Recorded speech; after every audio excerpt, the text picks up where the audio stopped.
Hello! I've got a really simple dinner recipe for you today. Braised pork shoulder with a rich sauce that pairs really well with a side of steamed rice. This, my friends, is the definition of comfort food to me. Let's do it!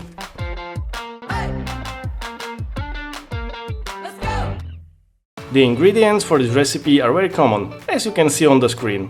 We will also need some salt, black pepper and about a cup of beef or chicken stock to make sure the sauce has a rich and deep flavor. Start by cutting the pork shoulder into larger pieces. This should be about 1.5 inch big. For this recipe, I'm using about 3 pounds or 1.5 kilo of meat, which will serve about 5 people. Place the meat into a bowl and proceed by seasoning it. We will need a touch of olive oil and a generous amount of salt and black pepper. I'm also adding 2 tablespoons of flour. This will thicken up the sauce later on.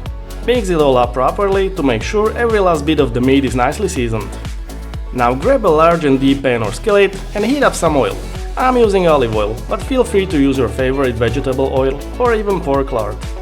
Brown the pork from both sides now. It should take about 3 minutes per side.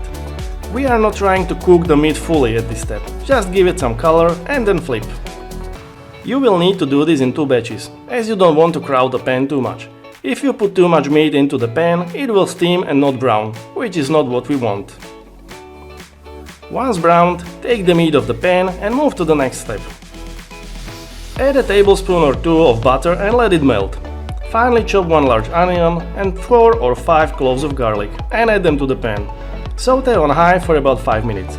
And while the onions are sauteing, let's cut 2 or 3 carrots into larger pieces. We will need them shortly.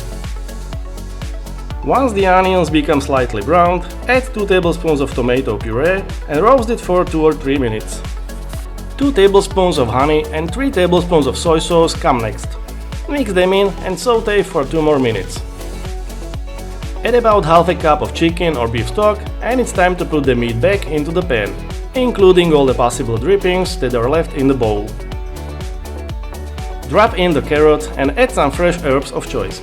I went with rosemary, but thyme would be perfect too. Mix all the ingredients together and if needed, add more stock to make sure the meat is almost fully submerged in the liquids. Cover the pan with the lid and braise on low until the meat becomes tender. This should take anywhere between 60 and 90 minutes. It's time to give the sauce a taste. In most cases, you will have to add some more salt and black pepper, as it's pretty much impossible to hit the right amount on the first try. The sauce should be nice and thick from the flour, just like you can see on the screen. And we are ready to serve. Steamed rice is most likely the best side dish for this recipe, because of all the lovely sauce we have in the pan, but you could use some pasta or even mashed potatoes too. Thanks for watching and don't forget to subscribe to my channel, I would really appreciate that. See you!